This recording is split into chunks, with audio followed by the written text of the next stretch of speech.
All right, welcome back, everyone. To all the postgraduate residents and fellows tuning in, get ready. Because today we're taking a super dense, information-packed 2023 imaging review from Radiographics, and, well, we're transforming it into your ultimate diagnostic playbook. We're talking all about the complications of mesh sacrocolpopexy and rectopexy. Look, if you're sitting at the workstation evaluating a post-op female pelvis, you absolutely have to know what a successful repair looks like and exactly where to look when things go, a bit sideways.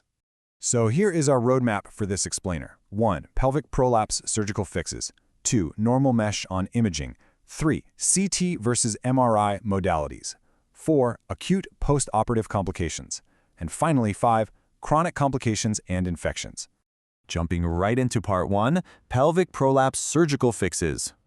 Okay, you know the golden rule of radiology, right? You literally cannot know how a surgery breaks until you fully understand exactly how it was built in the first place. To build that foundation for us, let's just quickly walk through the 4 main surgical phases of laparoscopic sacrocolpopexy, or LSC, and laparoscopic rectopexy. First up is the approach and dissection. This is navigating down to the sacral promontory and clearing out those tissue spaces. Second, the surgeon fixes the synthetic mesh to the vaginal wall or the anterior rectum. Third, that mesh gets pulled up and firmly anchored to the sacral promontory to give it that crucial apical support. And fourth, peritonealization.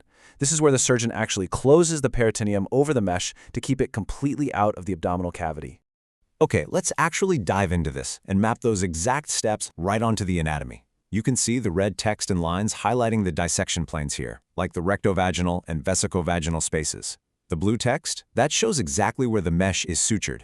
Notice how the anterior and posterior mesh arms are gripping the vaginal vault, right? They extend upward through the right broad ligament and they anchor firmly to the anterior longitudinal ligament of the sacral promontory. Then, really look at how the peritoneum is closed over it, totally sequestering the mesh in the subperitoneal space. Understanding this specific trajectory, that is your absolute treasure map for finding the mesh on any scan. Moving right along to section 2.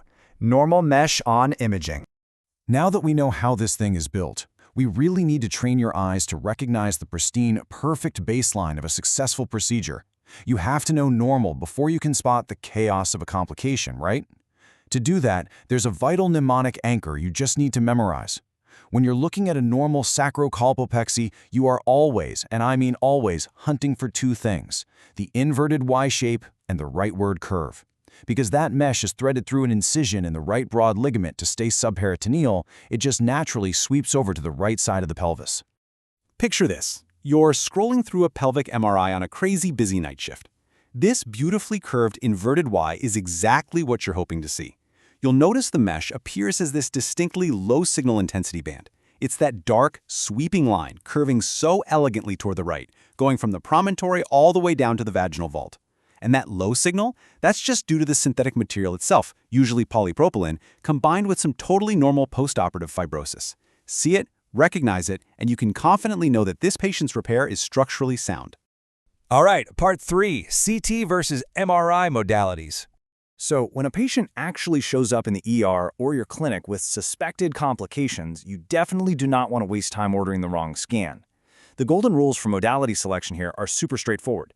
If your patient is in the immediate perioperative window, we're talking acute anemia, hemorrhagic shock, or maybe signs of a small bowel obstruction, CT with IV contrast is absolutely your go-to.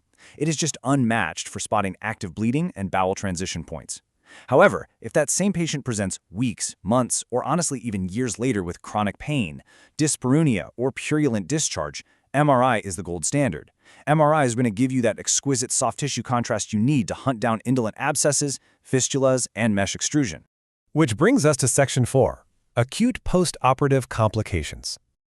Okay, this is where we analyze what goes wrong in that immediate perioperative window, often while the patient is literally still in the hospital. Notice how the danger zones map out here. Every single surgical step carries its own specific footprint of acute complications. See step 2, up near the promontory? Well, dissection up there risks major vascular injury, particularly to the left common iliac vein, and that can lead to a massive presacral hematoma. Now look down at step 9, the posterior peritonealization.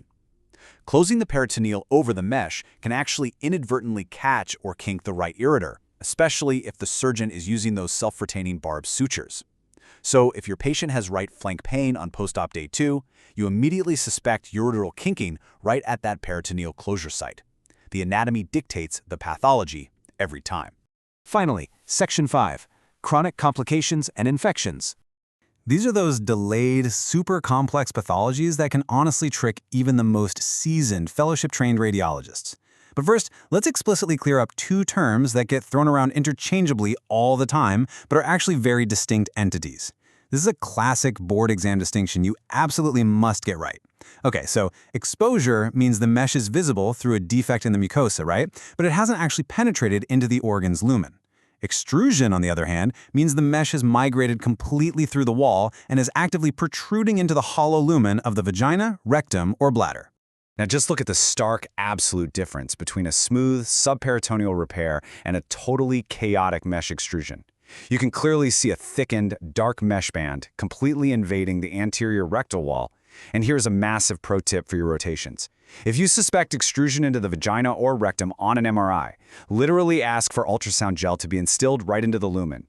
That bright, hyper-intense gel will perfectly silhouette the dark, hypo-intense mesh poking through the wall. It takes an incredibly tricky diagnosis and makes it completely obvious. Now, if that mesh gets infected, it can turn into a fistulized abscess, and things get really messy. So here is a rapid-fire, high-yield checklist you can instantly apply at the workstation. You're looking for gas in the expected location of the mesh, basically gas where it absolutely shouldn't be. You also want to look for thick, contrast-enhanced walls on your post-gadolinium T1 sequences. Look for that inverted Y-shaped fluid collection following the exact path of the implant. And finally, track that fluid. See if it forms fistulous tracks into the adjacent bowel, the vagina, or sometimes even out through the liveter onide to the gluteal skin.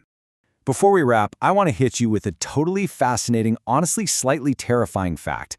The ghost of surgery's past, it can haunt the pelvis for a very, very long time.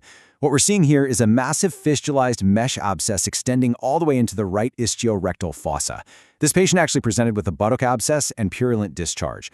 The shocking part? Her sacrocolpopexy was 12 years prior. Yeah, according to the source material, these infections can brew and present a staggering 12 or even 13 years post-op. If you don't know the surgical history, this weird inverted Y-shaped collection is going to be incredibly confusing. But now you've got the playbook. So I'll leave you with this provocative thought to kind of lock in your new diagnostic mindset. The next time you're on call, you're scrolling through a scan and you spot unexplained gas tracking along the right side of a female pelvis. Are you going to remember to look for that inverted Y? Are you going to remember to ask if they had a prolapse surgery literally a decade ago?